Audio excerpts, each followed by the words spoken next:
बातें करते हम खेतों की और उसके रखवाली की, बाग बगीचा फल फूलों और फसलों की हरियाली की।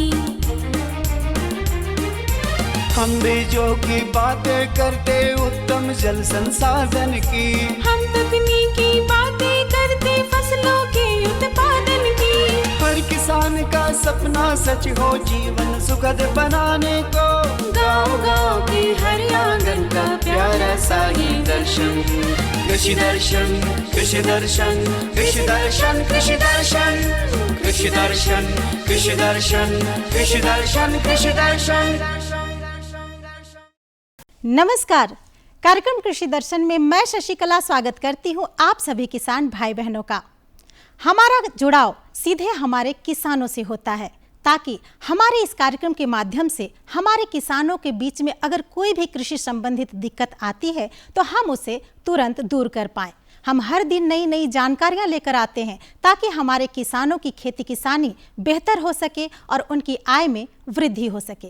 कार्यक्रम की शुरुआत हो चुकी है और जैसा कि आपको मालूम है कि कार्यक्रम की शुरुआत होती है तो कृषि जगत में क्या कुछ चल रहा है नया दिखाते हैं हम उनको कृषि समाचार में। तो देर न करते हुए आइए हम आपको ले चलते हैं कृषि समाचार की ओर। नमस्कार, कृषि समाचार में आपका स्वागत है। मैं हूं अंशुशिखा लकड़ा। आइए देखते हैं आज कृषि समाचार में क्या है खास। फसलों के बेहतर उत्पादन के लिए जैविक खाद का करें प्रयोग। सूकर पालन के लिए 75 से 90% तक ले अनुदान। गर्मा भिंडी की खेती के लिए अनुशंसित प्रभेद में लगाएं परभरी क्रांति। अब समाचार विस्तार से। फसलों के बेहतर उत्पादन के लिए जैविक खाद का प्रयोग करना बेहतर माना जाता है। रासायनिक खाद और उर्वरक फसलों के अनुसार निर्धारित होता है, लेकिन जैविक खाद 1 क्विंटल प्रति डिसमिल खेतों में व्यवहार करना पर्याप्त होता है। सूकर विकास के लिए सरकार द्वारा 75 से 90% का अनुदान दिया जा रहा है। 75% का अनुदान अन्य वर्ग के लिए और 90% का अनुदान अनुसूचित जाति, अनुसूचित जनजाति के साथ ही विधवा और एकल महिला को दिया जा रहा है। किसान भाई, यदि आप देसी भिंडी की खेती करने जा रहे हैं तो अर्का या सिजेंटा का चयन कर सकते हैं। यह रोगरोधी किस्म है। भिंडी की खेती के लिए पंक्ति से पंक्ति की दूरी 1.5 फीट और पौधा से पौधा की दूरी 1 फीट रखें। किसान भाइयों, अगर आप देसी किस्म का भिंडी लगाना चाहते हैं तो अर्का नाम का जो है YVM भी पीला पीत रोग वायरस के अगेंस्ट रोगरोधी है। आप अर्का नाम का लगावे। उसके अलावा जो है सिजेंटा ननहेम VNR सीड्स कंपनी का उनका नंबर रहता है और रोगरोधी किस्म हमको YVM भी का रोगरोधी किस्म का चुनाव करना है, उसको लगाना है। उसके साथ साथ जो है हमको दूरी को ध्यान में रखना है कि अगर पंक्ति से पंक्ति की दूरी आप पारंपरिक ढंग से लगा रहे हैं गर्मी के दिन में तो 1.5 फीट रहेगा, 45 सेंटीमीटर रहेगा। और पौधा से पौधा की दूरी 1 फीट रहेगा, 30 सेंटीमीटर रहेगा। अगर आप टपक सिंचाई में लगा रहे हैं तो एक बेड में जो है डबल रो रहेगा। एक लाइन से दूसरे लाइन की दूरी जो है 40 सेंटीमीटर रहेगा और एक पौधा से दूसरे पौधा की दूरी जो है 30 सेंटीमीटर रहेगा। गर्मा भिंडी की खेती से अधिकाधिक उत्पादन लेने के लिए 15 से 20 किलोग्राम बीज प्रति हेक्टेयर लगाएं। कतार से कतार की दूरी 45 सेंटीमीटर और बीज से बीज की दूरी 20 सेंटीमीटर रखें। बेहतर उत्पादन के लिए अनुशंसित प्रभेद में परभरी क्रांति, पूसा A4, अर्का अनामिका, वर्षा उपहार लगाएं। गर्मा भिंडी की खेती के लिए जल निकास वाली हल्की दोमट मिट्टी उपयुक्त है। रोपाई के समय गोबर खाद 200 क्विंटल, नेत्रजन 100 किलोग्राम, स्फूर 50 किलोग्राम, पोटाश 50 किलोग्राम प्रति हेक्टेयर लगाए। साथ ही 5 से 7 दिनों पर सिंचाई करते रहे। किसान भाई, कतारों में बीजों की बुआई और खाद डालने के लिए बिरसा बीज सहखाद ड्रिल नामक कृषि यंत्र का प्रयोग कर सकते हैं। इसकी कार्य क्षमता 50 डिसमिल प्रतिदिन है। आज की विशेष जानकारी है बैगन फसल में बंधक कीट और फल छेदक कीटों की रोकथाम के बारे में। बैगन फसल में शूट यानी बंधक कीट और फल छेदक कीट के नियंत्रण के लिए अंडा परजीवी ट्राइकोडर्मा किलोनिस 1 से 1.5 लाख प्रति एकड़ की दर से व्यवहार करें। एक सप्ताह के अंतराल पर 4 से 5 बार उपयोग करें। और अब एक नज़र राज्य के 5 प्रमुख शहरों के मौसम के मिजाज पर। आज राज्य के 5 प्रमुख नगरों के अधिकतम और न्यूनतम तापमान कुछ इस प्रकार दर्ज किए गए। रांची का अधिकतम तापमान 31 डिग्री। कृषि समाचार में आज इतना ही। अगले दिन अगले अंक में फिर मुलाकात होगी कुछ ताज़ा तरीन खबरों के साथ। तब तक के लिए दीजिए इजाजत। नमस्कार, जोहार। किसान भाइयों, अभी आपने देखा कृषि समाचार, मंडी भाव, साथ ही अगले 24 घंटे के अंदर मौसम के मिजाज को जाना। आइए यहाँ पे लेते एक छोटा सा विराम। विराम में भी आपके लिए संदेश छुपा है, तो बने रहिए आपके अपने कार्यक्रम कृषि दर्शन के साथ। किसानों के चेहरे पर खुशहाली, हर खेत को मिल रहा है पानी। ये है न्यू इंडिया की कहानी। फसलों की भरपूर पैदावार के लिए बीज और खाद के साथ साथ जल एक महत्वपूर्ण कारक है। पानी की बचत न केवल मिट्टी के स्वास्थ्य में सुधार करती है, बल्कि उत्पादकता बढ़ाने और पर्यावरणीय लाभ प्रदान करने में भी मदद करती है। इसके अलावा पानी की उतनी ही मात्रा से लंबे समय तक सिंचाई तथा विस्तारित क्षेत्र में सिंचाई करने में भी मदद मिलती है। इसे ध्यान में रखते हुए माननीय प्रधानमंत्री श्री नरेंद्र मोदी जी के दूरदर्शी नेतृत्व में कृषि एवं किसान कल्याण मंत्रालय ने साल 2015-16 में पर ड्रॉप मोर क्रॉप यानी प्रति बूंद अधिक फसल योजना लागू की थी। पर ड्रॉप मोर क्रॉप पर सरकार का बहुत जोर है और ये समय की मांग भी है। साथियों, माइक्रो इरिगेशन भी इनपुट कॉस्ट कम करने का और ज्यादा प्रोडक्शन का बहुत बड़ा माध्यम है और एक प्रकार से एनवायरनमेंट की भी सेवा है। सूक्ष्म सिंचाई के माध्यम से उपलब्ध जल संसाधनों के उपयोग को इष्टतम किया जा रहा है। इसका उपयोग सटीक सिंचाई और बेहतर ऑन फार्म जल प्रबंधन प्रथाओं को बढ़ावा देने के लिए भी किया जा रहा है। सूक्ष्म सिंचाई का ये तरीका भंडारित जल के संरक्षण और प्रबंधन में भी मददगार है। सूक्ष्म सिंचाई को 2 तरीकों से अपनाया जाता है। पहला, ड्रिप इरिगेशन। इस तकनीक में पानी को पौधों की जड़ों पर बूंद बूंद करके पहुंचाया जाता है। इस कार्य के लिए पाइप, नलियां तथा एमीटर का नेटवर्क लगाना पड़ता है। इसे टपक सिंचाई या बूंद बूंद सिंचाई भी कहते हैं। दूसरा तरीका है स्प्रिंकलर इरिगेशन। इस तकनीक में दबाव के तहत पानी का छिड़काव किया जाता है और बारिश के रूप में पाइपों के नेटवर्क से जुड़े नोजल सेट के माध्यम से पौधों पर बरसाया जाता है। योजना के मूल्यांकन से पता चला है कि माइक्रो इरिगेशन से जल उपयोग दक्षता में लगभग 30 से 70% तक सुधार हुआ है। विभिन्न फसलों की उत्पादकता में 9 से 60% तक की वृद्धि हुई है तथा गुणवत्ता भी बढ़ी है। किसानों की आय में 10 से 69% तक की बढ़ोतरी हुई है। पंपिंग में विद्युत ऊर्जा और डीजल की बचत हो रही है। साथ ही इससे ग्रामीण क्षेत्र में रोजगार के अवसर भी उत्पन्न होते हैं। पर ड्रॉप मोर क्रॉप यानी प्रति बूंद अधिक फसल के तहत ड्रिप और स्प्रिंकलर सिस्टम के लिए सरकार छोटे और सीमांत किसानों को 55% और अन्य किसानों के लिए 45% की सहायता प्रदान करती है। इसके अलावा कुछ राज्य सूक्ष्म सिंचाई को प्रोत्साहित करने के लिए किसानों को अतिरिक्त सब्सिडी भी प्रदान करती है। इसे लगाने के लिए एक लाभार्थी को अधिकतम 5 हेक्टेयर क्षेत्र में सूक्ष्म सिंचाई हेतु सहायता मिलती है। पिछले 9 वर्षों में प्रति बूंद अधिक फसल यानी पीडीएमसी योजना के माध्यम से सूक्ष्म सिंचाई के तहत लगभग 78 लाख हेक्टेयर क्षेत्र को कवर किया गया है, जो कि 81% से अधिक सूक्ष्म सिंचाई कवरेज है। इसके अलावा सूक्ष्म सिंचाई के कवरेज के विस्तार के लिए नाबार्ड के साथ मिलकर 5,000 करोड़ रुपए की सूक्ष्म सिंचाई कोष यानी MIF बनाया गया है एवं इस कोष को 10,000 करोड़ रुपए तक बढ़ाना प्रस्तावित है। पर ड्रॉप मोर क्रॉप योजना का लाभ पाने हेतु अपने नजदीकी कृषि एवं उद्यान विकास के कार्यालय से संपर्क करें। माननीय प्रधानमंत्री श्री नरेंद्र मोदी जी के मार्गदर्शन में देश का किसान अब आत्मनिर्भर होकर खुशहाली की ओर अग्रसर है। देश अब संकल्प से सिद्धि की ओर बढ़ चला है।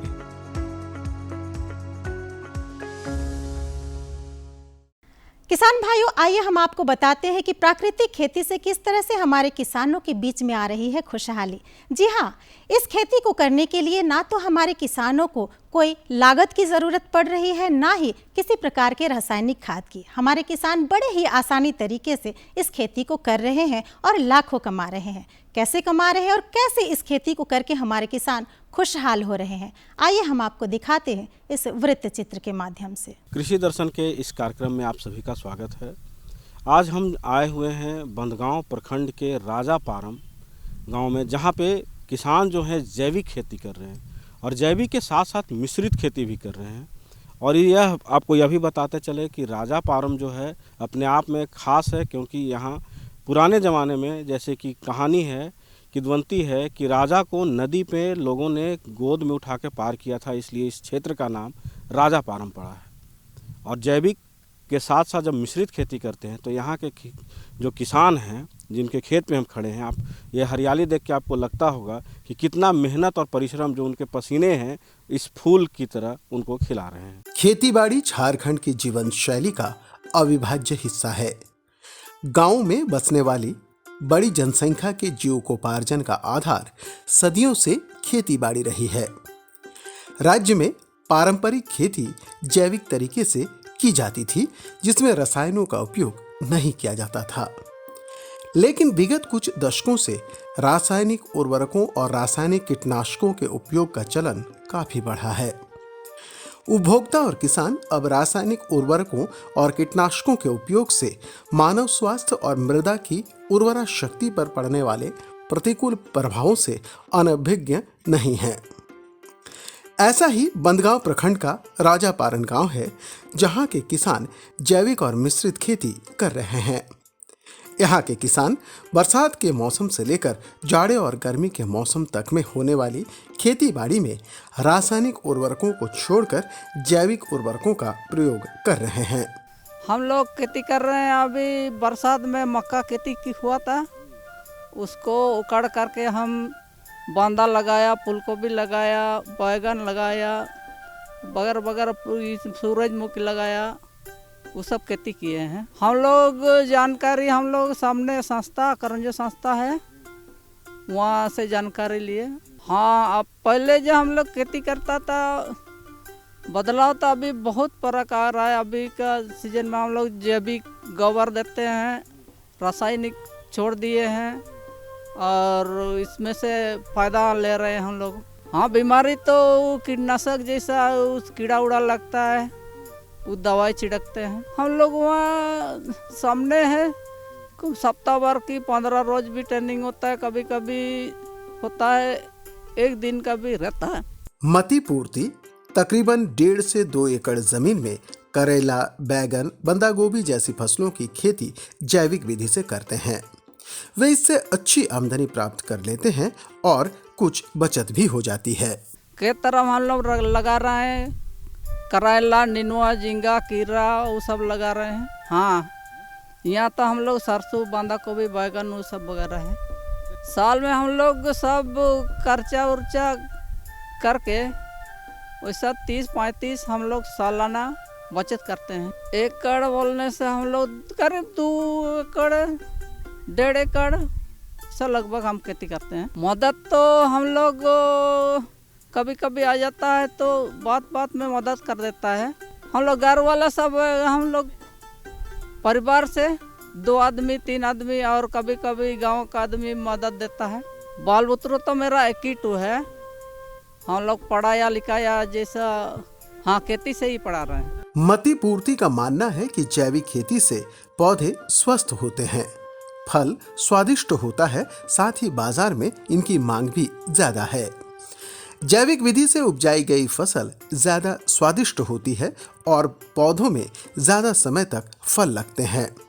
यही कारण है कि उन्होंने जैविक खेती अपनाया है। रासायनिक जो देते हैं उसमें लास्टिंग कम है और जैविक में लास्टिंग ज़्यादा करता है। लास्टिंग ये जैविक में ज़्यादा करता है और रासायनिक में ये फल फूल जड़ जाता है, जल्दी खत्म हो जाता है, उसका उम्र कम रहता है और जैविक में उम्र ज़्यादा रहता है। कामेश्वर पूर्ति अपने खेत में नेनुआ, झींगी, बरबटी, गोभी और बैगन जैसी फसलों की खेती कर रहे हैं। उन्हें करंजो स्थित एकल ग्रामोत्थान फाउंडेशन से प्रशिक्षण भी मिला है।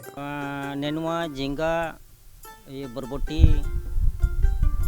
गोभी, बैगन, हर तरह की खेती कर रहे हैं। फायदा हर प्रकार की आ रहा है। हमारा 2 प्लॉट गोभी का, 2 प्लॉट सरसों का, 2 प्लॉट बैगन का। जब बाजार जाते हैं ना, बाजार में बेचने के लिए हर किस्म प्रकार होना ही चाहिए। एक एक सामान लीजिएगा, खरीदारी नहीं घूमेगा। कामेश्वर का मानना है कि बाजार में कई तरह की फसलों की मांग है, लिहाजा वे मिश्रित खेती करते हैं। वे भी जैविक विधि से कई तरह की फसलों का उत्पादन करते हैं। उनका भी मानना है कि रासायनिक उर्वरकों के प्रयोग से पौधों में मृत्यु दर ज्यादा होती है और फसल भी टिकाऊ नहीं हो पाती है। 4-5 आइटम लीजिएगा, खरीदारी अपने आप घूम के आएगा हैं। उसीलिए हम लोग मिक्स करके खेती करते हैं। बनाने में बंजर था तो कम से कम महीना 1.5 महीना लग गया। उसको गोबर दे के हाल भी 4-5 बार जोतवाया, उसके बाद मिट्टी बनाया, उसके बाद लगाते समय फिर गोबर और जैविक खाद दे दे के हम लोग लगाते। हाँ, पहले तो रासायनिक से हम लोग खेती करते थे, उसके बाद कुछ जानकारी ले लिए तो अभी इसी जैविक और गोबर से करते हैं। तो पैदा तो अभी गोबर में अच्छा मिल रहा है और कीड़ा उड़ा भी जल्दी नहीं लगता है और जैसा गाछ भी जल्दी नहीं मरता है। आज की तारीख में कामेश्वर जैविक और मिश्रित खेती करके अच्छा मुनाफा कमा लेते हैं। घरेलू खर्च, बच्चों की पढ़ाई, सब कुछ की व्यवस्था खेती बाड़ी से ही हो जाती है। कामेश्वर सरकार से बीज की कीमत करने की अपील करते हैं। उन्हें सरकार की ओर से कुआं मिला है, जिससे उन्हें सिंचाई करने में काफी सुविधा होती है। जो बैंक में बैठता है मैनेजर, हम किसान नहीं होता तो खाने का नहीं मिलता। चाहे हेडमास्टर चाहे प्रिंसिपल, हम खेती ही नहीं करते, वो लोग खाने का नहीं मिलता। किसान के लिए छूट होना चाहिए। जो राशन कार्ड जो 1 रुपये किलो मिलता है, तो हमारा कुछ बीज भी कम से मिलना चाहिए। अच्छी खेती के लिए प्रोत्साहन और प्रशिक्षण दोनों ही जरूरी है। वासुदेव तांती स्थानीय कृषकों को जैविक खेती का प्रशिक्षण देते हैं। वासुदेव जैविक खेती को अच्छे स्वास्थ्य के लिए अपरिहार्य मानते हैं। उनका मानना है कि इससे कई तरह के रोगों से बचाव हो जाता है। इससे महिलाओं में एनीमिया यानी रक्त अल्पता भी नियंत्रित होती है। ऑर्गेनिक खेती, लगभग 2 एकड़ की ऑर्गेनिक खेती के बीच में हम सब विचरण कर रहे हैं। काफ़ी आनंदित हो रही है अंतःकरण से। हम कहें कि जो खेती हम सब देख रहे हैं, कहीं ना कहीं मिश्रित खेती है। इस 1 एकड़ ज़मीन में कई प्रकार के साग सब्जी, इवन कि आप फूल से लेकर के पौधे तक का हम सब खेती देख रहे हैं। तो इसका एक कहीं ना कहीं हम सबको एक प्रेरणा मिलता है। वो प्रेरणा कहीं ना कहीं करंजो संस्थान से होता है और वो कहीं ना कहीं वो ट्रेनिंग पार्ट से है। उस ट्रेनिंग में हम सभी किसानों को यह बताते हैं कि हम सबको मिश्रित खेती कैसे करना है, वो भी मिश्रित खेती करने से हमें क्या लाभ होगा, हमारी आमदनी कैसे दोगुनी हो जाएगी, हम किसानों को ज़्यादा से ज़्यादा क्या बेनिफिट दे सकते हैं। इस विषय पर हम सब अपने संस्थान की ओर से 10 से 15 दिन का एक ऑर्गेनिक फार्मिंग करके एक ट्रेनिंग का व्यवस्था करते हैं, जिसमें किसान आते हैं, उनको ट्रेनिंग देते हैं और वो भी शुद्ध रूप से हम सब ऑर्गेनिक फार्मिंग जैविक खेती का प्रशिक्षण देते हैं, ताकि जैविक खेती करने से जैविक खेती का जो फसल उगा करके जो किसान खा रहा है, इसमें काफ़ी अंतर हम सबको मिल रहा है। जैसे अभी आपने देखा होगा, एक किसान अपने बड़े प्रेम से कहा है कि हम ऑर्गेनिक खेती करने से हमारे परिवार में किसी प्रकार की अभी कोई बीमारी नहीं होती है। ऑर्गेनिक फार्मिंग का फसल खाया हुआ हमारे यहाँ जो बीमारी पहले एनीमिया का हुआ करता था, आज एनीमिया का भी बीमारी कई तरह से वो कंट्रोल हो गया है। पहले माताएं बहनें के काफ़ी एनीमिया का शिकायत हुआ करता था, आज वो इस क्षेत्र में कम से वो इस समाज में तो नहीं है, और जिनके यहाँ एक ऑर्गेनिक फार्मिंग करके ये सारी चीज़ें कर रहा है। वासुदेव बताते हैं कि क्षेत्र का तकरीबन प्रत्येक किसान जैविक खेती से जुड़ा है। जैविक खेती से वे अब अच्छी आमदनी प्राप्त कर रहे हैं। खेती बाड़ी से अब इतना कमा लेते हैं कि वे अपनी इच्छाओं की पूर्ति करने में समर्थ हैं। वासुदेव मानते हैं कि जैविक खेती न केवल इस पीढ़ी के लिए जरूरी है, बल्कि आगामी पीढ़ियों को भी यह सुरक्षित करती है। वे बताते हैं कि क्षेत्र में किसान जैविक खेती का अभियान चला रहे हैं और उनका मनोबल भी बढ़ा है। सबसे बड़ी खुशी की बात है कि इस क्षेत्र में लगभग हर किसान के घर में कम से कम नहीं भी तो हो, जिसके पास अगर 4 एकड़ ज़मीन है तो लगभग 3 एकड़ ज़मीन में फुल्ली ऑर्गेनिक कर रहा है। और ऑर्गेनिक खेती करने से जितने सारे उनके पास सुविधा होना चाहिए, जितना उनका मन इच्छा होता है, जो जिज्ञासा है, तो जो अभिलाषा है उनके बीच में, वो पूर्ण करता है सिर्फ और सिर्फ जैविक खेती। किसानों, हम सबको पता है कि ऑर्गेनिक खेती करने से हम सब एक तरह से हम ऊपर चल जाते हैं कि हमारा आगे का जनरेशन क्या होगा। इस जनरेशन में बहुत सारे लोग क्या है ना कि इस ऑर्गेनिक फार्मिंग का फसल खाने से कई लोगों का बुद्धि, दिमाग, ये सारे जो है ना वो अच्छे काम करता है। और जो सोच के लिए जो पढ़ाई कर रहा है, जिस काम के लिए वो काम माने इस ऑर्गेनिक फार्मिंग करके जो काम करना चाहता है, वो उनका मनोवांछित पूरा हो जाता है। इसलिए इस क्षेत्र के कई प्रकार के किसान और कई सारे किसान जो है ना सिर्फ और सिर्फ जैविक खेती करने का एक अभियान चलाया है। और इस अभियान में हम सब सक्सेस हो रहे हैं। आज काफ़ी स्तर से अगर हम सब देखें तो इस खेती के वजह से आज पूरे देश, नहीं समाज, परिवार आगे बढ़ रहा है। एक किसान तो अभी तक यही कह दिया है कि अगर हम ऑर्गेनिक फार्मिंग नहीं करेंगे तो जो दूर दराज में बैठे हुए जितने भी प्रकार के ऑफिसर हैं, नेता है, कई प्रकार के जो लोग हैं, उसका मनोबल कौन बढ़ाएगा? वो मनोबल बढ़ाएगा सिर्फ और सिर्फ किसान। हम किसान को सम्मान देते हैं, किसान को एक प्रमाण पत्र भी देते हैं और किसान को ही हम आगे उठाने का प्रयत्न करते हैं ताकि देश समाज में उनका नाम आज रोशन हो। तो ये सारे कई विधाएं हैं जिनके बारे में हम खेती से समझ सकते हैं। वासुदेव जीवन चक्र को शुद्ध बनाने के लिए धरती, पानी और गोवंश की रक्षा पर जोर देते हैं। उनका मानना है कि धरती, गोमाता और गंगा यानी जल जीवन का आधार है, इसलिए इन्हें स्वस्थ और स्वच्छ रखना जरूरी है। ऐसा जैविक खेती से ही संभव है। जैविक खेती से जीवन खुशहाल होता है। हम सबको मालूम होगा किसान भाइयों कि ये जो हमारा जीवन चक्र है कहीं ना कहीं पशु से ही है। पशु के बाद वो पेड़ पौधे आते हैं, उसके बाद वो मनुष्य आते हैं, उसके बाद धरती आते हैं। ये जो हमारा जीवन चक्र है, ये इस जीवन चक्र को शुद्ध और सात्विक अगर करना हो तो हमको 3 माताएं जो हम सबको जानते हैं कि धरती माता, गौ माता और गंगा माता, इस तीनों माताओं का अगर हम सब ठीक ठाक करें तो हमारा जीवन चक्र कभी भी असफल नहीं रहेगा। और जीवन चक्र का जो कड़ी है वो कभी टूटेगा नहीं। प्रधानमंत्री की भी एक अच्छा ये की योजना है, सोच है कि हम फुल्ली ऑर्गेनिक खेती करें और हमारे जीवन को खुशहाल बनाएं। रासायनिक उर्वरकों और रासायनिक कीटनाशकों के उपयोग से मिट्टी की उर्वरा शक्ति में लगातार कमी आई है। जल का स्तर भी लगातार घट रहा है, जो कई परेशानियों का कारण है। ऐसे में जैविक खेती एक अच्छा विकल्प है। जैविक खेती अपनाकर राजापारन गांव के किसान मिट्टी और स्वयं को स्वस्थ तो बना ही रहे हैं, साथ ही साथ वे इससे अच्छी कमाई भी कर रहे हैं।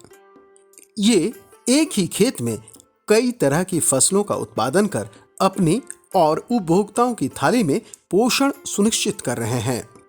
राजापारन के किसानों की तरह राज्य के अन्य क्षेत्रों के किसान भी जैविक खेती अपनाकर भावी पीढ़ी के लिए अच्छी सेहत, उर्वर मिट्टी और ज्यादा आमदनी की विरासत छोड़ सकते हैं। तो आपने देखा कि प्रधानमंत्री नरेंद्र मोदी की जो सोच है कि लोग प्राकृतिक खेती और जैविक खेती अपनाएं और खुशहाल बने, यह इस गांव में आए तो किसान भाइयों ने इस तरह की खेती की है। और इस तरह की जब खेती करते हैं तो जहां ज़मीन की जो सेहत है उसमें सुधार आता है, साथ ही साथ जो व्यक्ति इसके उत्पाद को अपने उत्पादक के रूप में प्रयोग करते हैं उनका भी सेहत ठीक रहता है। और साथ ही साथ किसानों ने यह भी कहा कि हम जब ये फसलें बाज़ार में ले जाते हैं तो तनिक भी समय नहीं लगता है और जल्द ही बिक जाता है, साथ ही साथ मूल्य भी उचित मिलता है। तो अब न सिर्फ इजराइल की ओर हमारा देश देख रहा है, बल्कि हमारे राज्य झारखंड में भी लोग अब जैविक खेती और प्राकृतिक खेती कर आत्मनिर्भर हो रहे हैं, साथ ही साथ नए नए अवसर के आयाम खोज रहे हैं। आज के लिए बस इतना ही। अगले अंक में होगी फिर मुलाकात। तब तक के लिए पूरी टीम को दीजिए इजाजत। जोहार। कार्यक्रम कृषि दर्शन कृषि प्रकोष्ठ द्वारा केंद्र निदेशक दूरदर्शन केंद्र रातू रोड रांची।